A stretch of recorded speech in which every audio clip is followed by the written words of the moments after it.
That evening, Diesel 5 was in a goods yard, preparing to leave. He had just delivered the train there, and was currently filling up on fuel. When he finished, his driver entered the cab, and they were on their way. Neither of them noticed a certain pair of engines on a siding, watching them.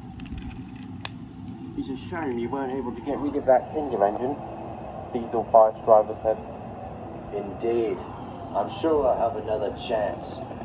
He was interrupted by a spluttering sound from his engine, and before long, he came to a complete stop. What happened? I don't know, replied the driver. You're not working anymore. The driver got out and inspected Diesel 5, but there was nothing wrong. Well, we must have taken bad fuel. I'll have to run back and phone for help. The driver then proceeded to jog up the line, back to the yard, where he would find the nearest signal box. Diesel 5 was all alone, but not for long. He began to hear the puffing of a steam engine from behind. I was hoping for a diesel to help me, but you're better than nothing. Ow! He cried as he was bumped from behind. Do you mind? Quiet, you! Came a stern voice. Oh, which one are you? 57646 or that other one? We're both here. Diesel 5 found this amusing. What? It takes two of you just to move one of me? Actually, we both wish to accomplish the same goal. Replied Donald. What are you talking about? The twins didn't reply and began pushing. Wait, what about my driver? He hasn't come back yet. Again, the twins didn't respond. Are any of you going to answer me? Still, no response. Eventually, they arrived at the set of points and stopped. Diesel 5 watched as one of the drivers jumped from the cab and switched them. Then, they moved onto an old, rusty line. Diesel 5 was going to ask where they were going, but since he didn't get an answer on the last few questions, he saw no point in it. Soon, they came to an old wooden bridge. Diesel 5 thought nothing of it at first, until he noticed something. There was a large gap between both ends of the bridge, meaning it had collapsed. Can you just stop? The bridge is out. The twins said nothing and kept moving. Diesel 5 was now desperate. Are you deaf? I said the bridge is out. Despite the Diesel's wailing, they moved closer to the edge. Then, as Diesel 5's first set of wheels left the rails, they came to a halt. What? What are we doing? Tell me, Lunchbox. How does it feel teetering over the edge? Donald questioned.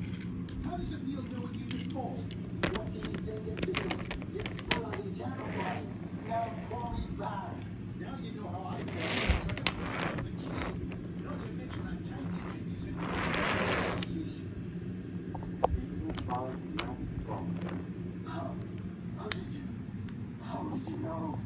Did you think no one would notice the way you reacted to that engine's death? Donald answered.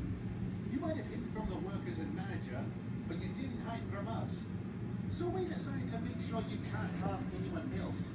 Of course, we have to get you to a standstill, Added Donald. so we contaminated the fuel in that goods yard with our water. Considering the length of the journey home, we knew you couldn't get back without taking some more.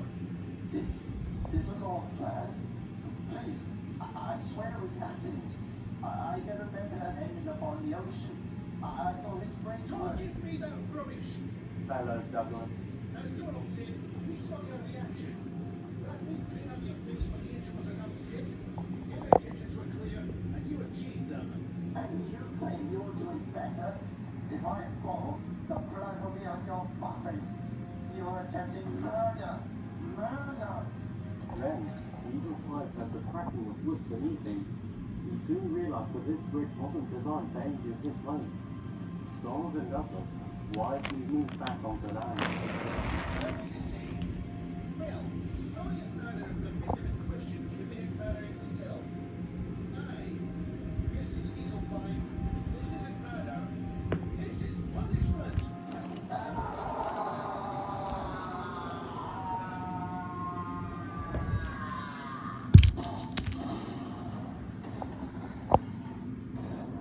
loud, horrific scream was the last sound Diesel 5 made as the bridge fell to pieces and he plunged into the rocks below.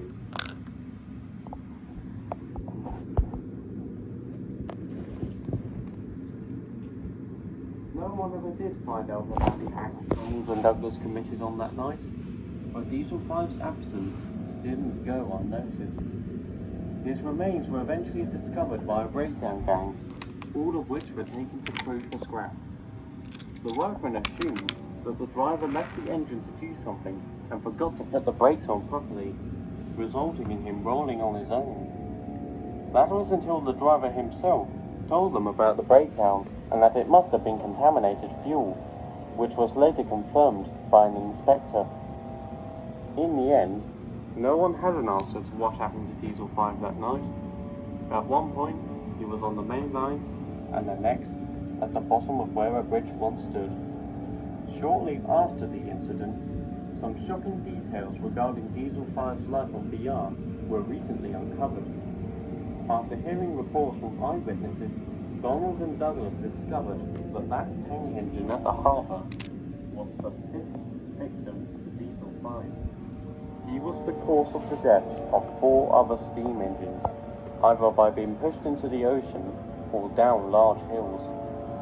It was also revealed that his driver had allowed him to commit these horrible deeds and was promptly arrested. After that, not much more was said on the matter. The death of Diesel 5 was still a mystery, but considering his crimes, no one thought much of it. As for Donald and Douglas, they admittedly had some guilt regarding their actions. On one buffer, it might have been wise if they brought Diesel 5 and his driver to the authorities and let them deal with it, but on the other buffer, he had taken the lives of 5 innocent engines, and it would have been 6 if Douglas wasn't saved by his twins. They eventually came to the same conclusion. No matter how it would have went, Diesel 5's fate was sealed.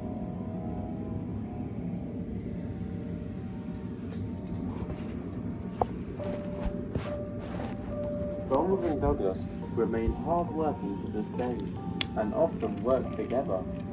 Despite their stern attitudes, they do show themselves as good-hearted and are friends to many. However, some engines are quick to warn others.